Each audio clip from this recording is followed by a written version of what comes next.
Bismillahirrahmanirrahim. Assalamualaikum warahmatullahi wabarakatuh. Alhamdulillah. Alhamdulillahilladzi arsala rasulahu bil huda wa dinil haq liyudhhirahu 'ala dini kullihi walau karihal musyrikun. Asyhadu an la ilaha illallah wahdahu la syarikalah wa asyhadu anna Muhammadan abduhu wa rasuluh. Allahumma sholli wa sallim wa barik ala nabiyyina Muhammadin wa ala alihi wa ashabihi wa man tabi'ahum bi ihsanin ila yaumiddin. Allahumma inna nas'aluka ilman nafi'a wa rizqan thayyiba wa amalan mutaqabbala amma ba'd. Ayyuhal ikhwah fidakumullah. Alhamdulillah kita memuji Allah Subhanahu wa taala atas segala limpahan nikmat, taufik serta hidayahnya sehingga pada sore hari ini, pada malam hari ini kita bisa kembali berjumpa, berkumpul, bermuajahah. Insya Allah melanjutkan ya, pengajian kita membaca kitab Nailur Roja, Syarah Safinatin Najah yang ditulis oleh Syekh Ahmad bin Umar Asy-Syatiri rahimahullahu taala rahmatan wasi'ah. Kita sampai di pasal yang baru dari kitab Nailur Roja ini, yaitu tentang rukun khutbah Jumat. Jadi setelah kemarin kita membahas tentang syarat sah sholat Jumat, gitu ya, syarat sah Jumatan, kita masuk kepada bagian sholat Jumat yang berikutnya, yaitu tentang khutbahnya. Yang mana kita tahu bahwa sholat Jumat itu tidak sah kemarin ya, kecuali dengan didahului khutbah Jumat. Jadi harus khutbah dulu baru sholat, ya. Khutbah dulu baru sholat. Makanya setelah itu beliau membahas tentang khutbah Jumat. Kita lihat di sini, Bismillahirrahmanirrahim. Qala al-musannifu rahimahullahu ta'ala rahmatan wasi'ah wa nafa'ana bi ulumihi fi daraini amin. Berkata penulis Allah, kata beliau, faslun arkanul khutbataini khamsatun. Rukun khutbah Jumat itu ada 5. Rukun khutbah itu ada 5. Dan ini juga berlaku pada rukun-rukun khutbah yang lain ya. Contohnya seperti khutbah Id, kemudian khutbah sholat gerhana, itu rukunnya sama. Dia sama pada rukun, tidak pada syarat. Sama pada rukun, tidak pada syarat. Maknanya annal ajza allati tatarakkabu minha al-khutbatani al-masyrutu taqaddumuhuma alal jumu'ati khamsatun. Kata beliau bahwasanya al-ajza, bagian-bagian. Jadi rukun di sini maksudnya ajza, arkan di sini maksudnya ajza, bagian. Bagian yang mana dua khutbah itu tersusun darinya. Jadi ini bagian-bagian yang dua khutbah itu tersusun darinya. Ingat, ini tidak hanya pada khutbah Jumat, tapi pada khutbah-khutbah yang lain. Kalau dalam madzhab Syafi'i seperti itu. Termasuk diantaranya khutbah Id. Al-masyrutu taqaddumuhuma, yang disyaratkan untuk didahulukan keduanya alal jumu'ati, atas sholat Jumat itu khamsatun. Itu ada 5 ya. Jadi bagian khutbah Jumat itu yang harus ada itu 5. Dan tidak disyaratkan urut ya, tidak disyaratkan urut. Yang pertama adalah hamdulillahi fihima, yaitu hamdulillah. Ini diterjemahkan agak unik ya, karena syarat khutbah Jumat itu rukunnya dengan bahasa Arab. Jadi pujian kepada Allah fihima, pada dua khutbah. Khutbah pertama, khutbah kedua. Ya. Dan ini harus dalam bahasa Arab. Ini harus dengan bahasa Arab. Dan hamdulillah ini syaratnya yang pertama harus dengan lafal hamdun, hamada, ya. Ha mim dal. Baik itu bentuknya fi'il madhi, fi'il mudhari, kemudian masdar, isim fa'il dan seterusnya. Pokoknya harus dengan kata hamdun, ha mim dal. Kemudian harus dengan lafdzul jalalah, harus dengan lafadz Allah. Tidak boleh diidofahkan kepada nama Allah yang lain. Ya, kita lihat. Maknanya annal awwala min arkanil khutbataini, bahwasanya rukun dua khutbah yang pertama adalah alhamdu, mengucapkan alhamdu, wa mashtuqa minhu, dan kata-kata pecahan atau turunan dari kata alhamdu, bisa innal hamda, bisa nahmadu, dan seterusnya. Bisa isim fa'il, bisa masdar, bisa fi'il madhi, bisa fi'il mudhari, pokoknya semua mustaq dari hamdun. Ma'a disertai idhofatihi lillafdil jalalati, disertai dengan memudofkan kepada lafaz jalalah, ya, kepada lafdun jalalah. Jadi nggak harus setelah hamdun Allah, nggak. Kita lihat contohnya seperti apa. Contohnya ka, contohnya seperti alhamdulillah, kalhamdulillah gitu, kalau digabung. Tapi ka alhamdulillah, contohnya seperti alhamdulillah, innal hamdalillah, atau lillahil hamdu, atau ahmadullah, atau ana hamidun lillah, dan seterusnya dan seterusnya. Jadi harus dengan lafal hamdun atau pecahannya, sedipahaminya. Kemudian harus dengan lafdun jalalah. La nahwa la ilaha illallah, tidak sah atau tidak cukup diganti dengan kalimat la ilaha illallah. Itu tidak cukup. Dalam madzhab Syafi'i tidak cukup. Harus hamdu sama Allah. Atau tidak cukup juga asyukrulillah. Asyukrulillah. Alhamdulillah diganti dengan asyukru. Indah Syafi'iyah nggak sah. Belum cukup. Harus dengan lafal hamdun. Alhamdulillahirrahman. Atau kata Allahnya yang diganti. Alhamdulillahirrahman, alhamdulillahirrahim, alhamdulillahmalik, ar-Rahman, ar-Rahim, al-Malik, itu kan nama-nama Allah. Nama-nama Allah yang termasuk Asmaul Husna yang 99. Itu boleh nggak dipakai nama Allah yang lain? Nggak boleh. Indah Syafi'iyah. Wajib hamdun sama Allah. Bisa dipahami ya? Ini rukun khutbah yang pertama. Memuji Allah pada dua khutbah. Berarti khutbah pertama, khutbah kedua. Dengan mustaq yang seperti apapun. Kemudian yang kedua, rukun khutbah yang kedua adalah kita bilang wassalatu 'alan nabiyyi sallallahu alaihi wasallam fihima. Rukun khutbah yang kedua adalah bersolawat kepada Nabi sallallahu alaihi wasallam pada dua khutbah. Berarti khutbah pertama, khutbah kedua. Khutbah pertama ada lafaz pujian kepada Allah, alhamdulillah, innal hamdalillah. Khutbah kedua juga begitu. Khutbah pertama harus ada sholawat kepada Nabi. Khutbah kedua juga harus ada sholawat kepada Nabi. Ini nggak harus kata Nabi ya. Bisa dengan nama Nabi, Nabi Muhammad, atau dengan sifat Nabi, Rasul, dan seterusnya. Tapi yang wajib itu harus dengan lafaz sholah. Lafaz sholah, sholawat. Ya, al-makna nggak bisa diganti dengan kata yang lain. Kita lihat. Maknanya, an-nathaniya min arkanil khutbataini, bahwasanya rukun khutbah yang kedua, rukun dua khutbah yang kedua, adalah as-salatu 'alan nabi sallallahu alaihi wasallam fihima, yaitu bersolawat kepada Nabi sallallahu alaihi wasallam fihima, pada khutbah pertama, khutbah kedua. Ya.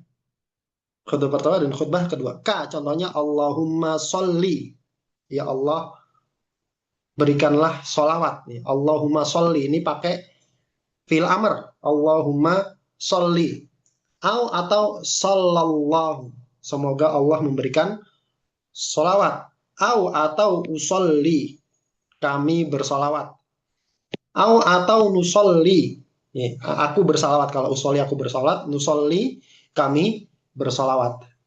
Ya pokoknya harus dengan kata sholla ya, dan mustaq dan pecahannya. Jadi bisa fi'il amr, bisa fi'il mati, bisa fi'il mudhari, dan seterusnya. Atau pakai masdar. au as-salatu ala Muhammadin, solawat kepada Muhammad. Nah, jadi harus dengan lafal sholah, ya, harus dengan lafal sholah, solawat dan mustaqnya. Dan kepada Nabi, kepada Nabi atau nama Nabi. Di sini disebutkan tadi kan kepada Nabi atau nama Nabi. Nama Nabi kita tahu, nama Nabi kita sendiri ya, Muhammad sallallahu ala Muhammad misalkan. Allahumma sholli wa sallim ala Muhammad. Pokoknya nama Nabi. Atau ala Ahmada. Boleh nama Nabi diganti dengan Ahmad karena Nabi namanya Ahmad salah satunya. Atau ar-Rasul. Ala Rasul. Nah, itu juga boleh. Allahumma sholli wa sallim ala Rasul gitu. Nah, itu boleh. Ya. La nahwa rahimallahu Muhammadan. Tidak cukup dengan sekedar rahimallahu Muhammadan. Semoga Allah merahmati Muhammad. Ya. Kenapa tidak cukup? Karena ini tidak memakai lafal sholah. Ya. Tidak memakai lafal sholah. Indah Syafi'iyah enggak cukup. Atau wasallallahu alaihi. Semoga Allah memberikan sholawat kepadanya. Ini tidak memakai nama, tapi memakai domir. Alaihi, kepada dia. Ini dalam madhab Syafi'i tidak sah, tidak cukup. Tidak cukup sebagai sholawat dengan domir, meskipun sebelumnya disebutkan nama Nabi Muhammad. Bisa dipahami nggak? Misalkan, asyhadu alla ilaha illallah wa asyhadu anna Muhammadar Rasulullah. Si khatib ngomong begitu. Kemudian Allahumma sholli alaihi, dia bilang begitu. Alaihi, hi-nya kemana? Kepada Muhammad, disebutkan sebelumnya. Mudah-mudahan bisa dipahami yang bisa bahasa Arab ya.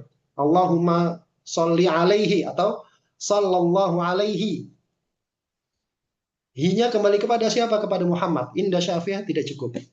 Sholawat di dalam khutbah itu jangan diganti domir ya, jangan pelit-pelit lah kalau bahasa kita ya, jangan pelit-pelit lah, saat nyebut nama Nabi ya pelit gitu kan. Kira-kira seperti itu. Itu rukun khutbah yang kedua, yaitu bersolawat kepada Nabi harus dengan lafal sholah dan harus dengan nyebut nama Nabi atau sifat Nabi, Nabi, Rasul, dan seterusnya. Tidak cukup dengan domir. Tidak cukup dengan domir. Meskipun ada tempat kembalinya. Nah, di dua khutbah. Mungkin sebagian orang ada yang bertanya-tanya, ngapain sih kita belajar rukun khutbah gitu? Buat apa gitu kan? Buat apa kita belajar rukun khutbah? Orang kalau fokus pada rukun khutbah, khutbahnya insya Allah singkat. Khutbahnya insya Allah singkat.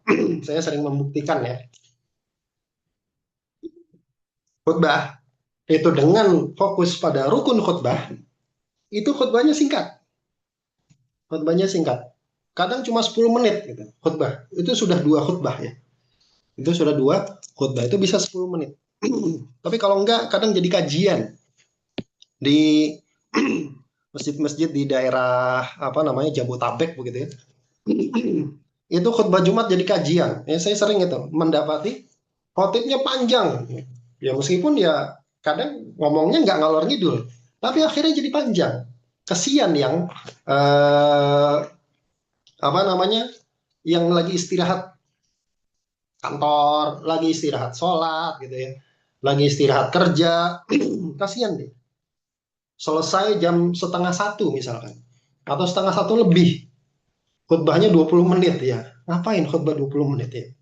20 menit itu bisa kajian ini dari ba'da maghrib sampai isya itu bisa 20 menit. Itu kajian mas, bukan khutbah. Ya, serius ya. Kemudian itu yang kedua. Yang ketiga, kita lihat di sini.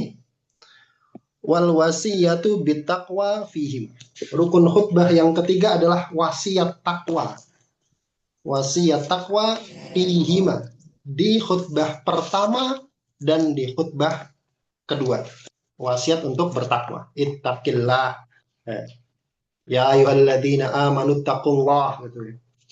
At-taqwa, kata takwa itu apa sih? Takwa itu maknanya adalah imtisalu awamirillah wajtinabu nawahihi, yaitu mengerjakan, menjalankan perintah-perintah Allah dan menjauhi larangan-larangannya. Jadi kalau wasiat takwa itu nggak harus spesifik ittaqillah atau ya ayyuhalladzina amanu taqullah, nggak harus dengan lafal takwa, boleh dengan yang semakna dengan takwa. Takwa kan tadi kan mengerjakan perintah Allah, menjauhi larangan Allah. Dalam wasiat takwa itu boleh dengan lafal takwa, itu bagus, atau tidak harus dengan lafal takwa, tapi yang semakna. Contohnya tadi, kerjakanlah perintah-perintah Allah. Ya. Wamtasilu awamirillah. Ini tapi kalau ini harus dengan bahasa Arab ya. Atau wajtina, jauhilah larangan-larangan Allah. Itu sudah cukup. Itu sudah cukup. Kita lihat. Wal maknanya an-nasalita min arkanil khutbatain. Rukun dua khutbah yang ketiga, adalah al-wasiyatu fihima bittaqwa. Wasiat di dua khutbah untuk bertakwa. Jadi di khutbah pertama dan khutbah kedua itu wajib ada wasiat takwa. Contohnya, usikum bitaqwallah. Aku wasiatkan kepada kalian untuk bertakwa kepada Allah. Dengan lafal usi, dengan lafal wasiat, dan dengan lafal takwa. Tapi kalau ini bukan syarat. Atau boleh juga ati Allah. Taatilah Allah. Ya, taatilah Allah. Ini juga wasiat takwa. Kenapa tadi? Karena makna takwa adalah mengerjakan perintah Allah dan menjauhi larangan Allah. Oh, berarti dengan kata-kata yang mengarah ke sana itu sudah cukup. Atau bisa ihdharu iqaballah, waspadalah kalian dari azab Allah, dari hukuman Allah, dari hukuman Allah. Nah, ini wasiat takwa. Boleh dengan lafal-lafal seperti ini. Wala yakfi mujarradut tahdhir minad dunya. Dan tidak cukup dengan sekedar tahdzir, memperingatkan dari dunia. Ya, itu tidak cukup. Waspadalah dari fitnah dunia, itu nggak cukup. Kenapa? Karena itu bukan takwa. Karena itu bukan wasiat takwa. Tapi la budda minal hathi ala ta'ah. Tapi wajib untuk untuk motivasi melakukan ketaatan, awiz zajri anil maksiati, atau memperingatkan dari maksiat. Jadi boleh pilih salah satu, memotivasi untuk melakukan ketaatan atau memperingatkan dari melakukan kemaksiatan. Itu wasiat takwa di dua khutbah.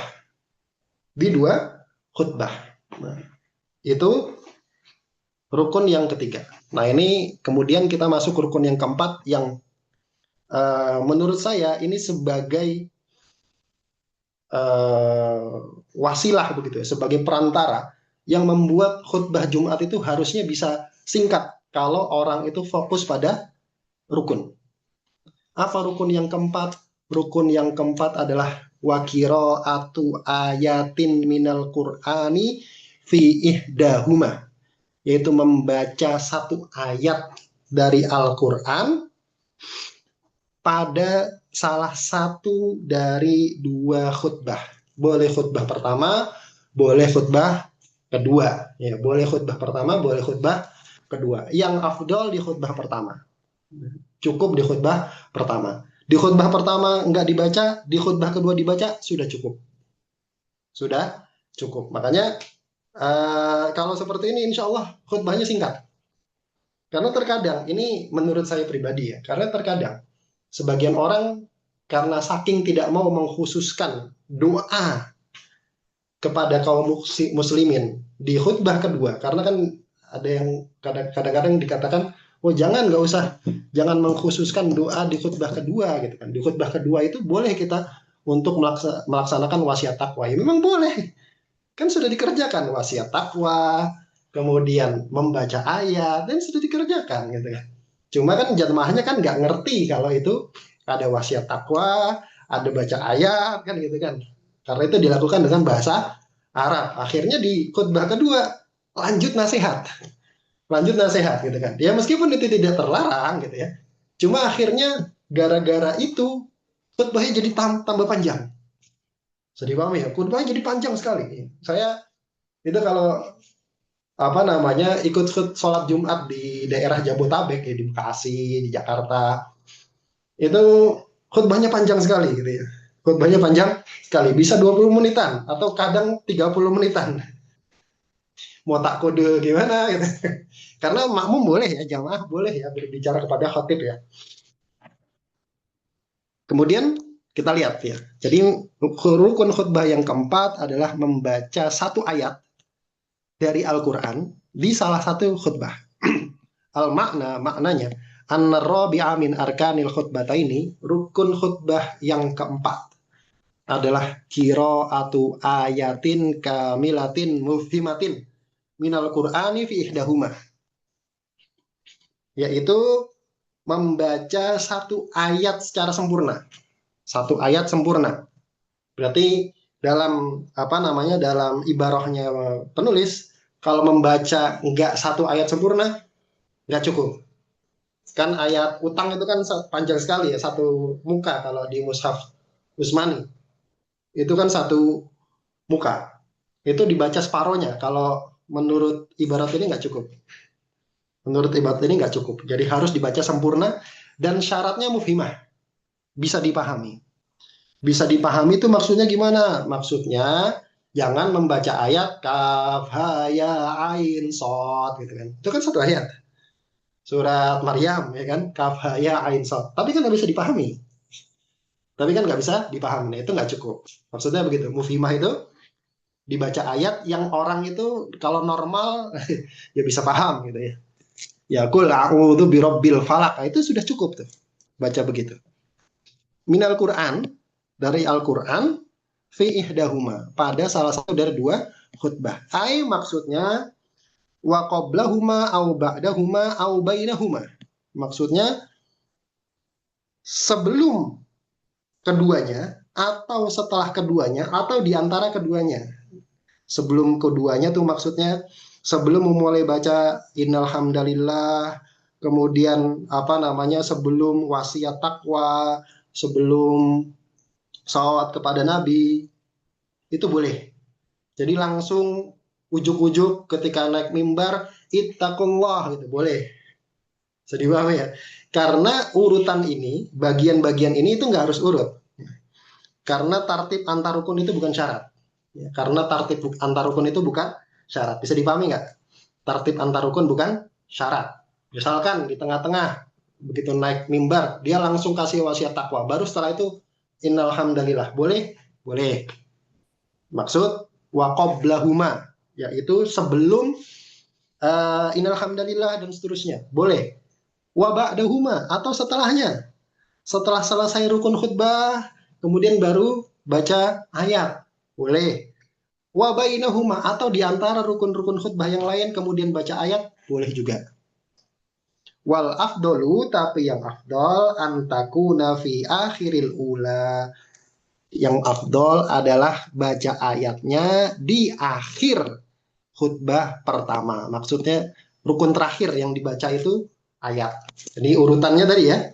Urutannya itu kalau di khutbah pertama hamdalah, kemudian sholawat, kemudian wasiat takwa, baru baca ayat. Baru baca ayat.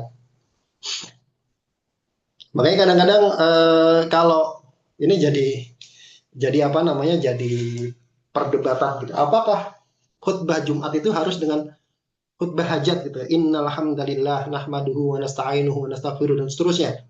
Kemudian ya ayyuhalladzina amanu taqullaha haqqa tuqatih wa la tamutunna illa wa antum muslim. Apakah wajib dengan khutbah itu? Jawabannya tidak. Dan itu juga bukan ciri apapun ya. Itu bukan ciri apapun. Itu bukan ciri orang itu kemudian berada di atas akidah lusunah, enggak ya. Siapa yang bilang gitu?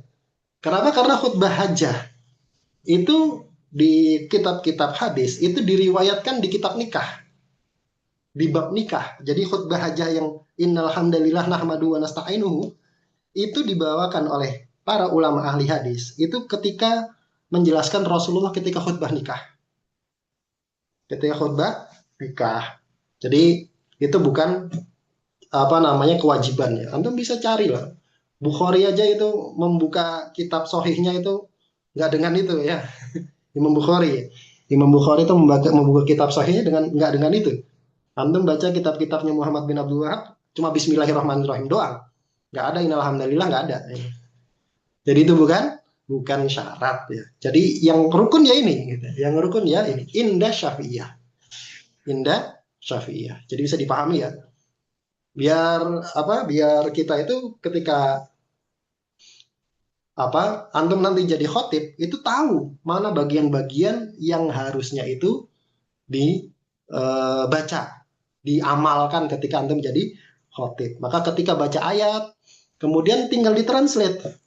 Jadi kalau saya jadi khotib begitu, baca rukun tadi dalam bahasa Arab, hamdalah, kemudian sholawat, kemudian wasiat takwa, kemudian ayat, kemudian saya terjemahkan segala puji bagi Allah. Kemudian setelah itu membaca ayatnya, tadi ayat apa? Biasanya saya sampaikan tafsirnya, kemudian dengan kadang-kadang ada tambahan hadis ya dibaca hadisnya, atau baca ayat tapi menjelaskannya perkara lain misalkan. Jadi antara ayat yang dibaca, kemudian yang diterjemahkan, itu perkara yang lain itu nggak ada masalah. Jadi fokus, jadi khutbahnya fokus, gitu. Khutbahnya fokus, nggak kemudian kemana-mana, gitu ya. Jadi apa ya? Kemudian kata beliau, wala yakfi ba'du ayatin, dan tidak cukup untuk membaca sebagian ayat, illa kecuali intola wa afhama indaromli, kecuali jika ayatnya panjang dan bisa dipahami. Ini menurut Ar-Romli. Khilafan Ibnu Hajarin, berbeda dengan Ibnu Hajar yang mengatakan harus sempurna. Harus sempurna. Jadi kalau mau tamatnya Ibnu Hajar itu harus sempurna, nggak boleh sebagian meskipun dipahami. Tapi kalau tadi menurut Ibnu Hajar kalau baca ayat dain, ayat hutang itu harus dibaca semua, itu harus dibaca semua. Kemudian yang terakhir adalah wad du'a'u lil mu'minina fil akhirati, yaitu doa untuk kaum mukminin di khutbah terakhir. Doa untuk kaum mukminin di khutbah terakhir. Ini khusus khutbah terakhir.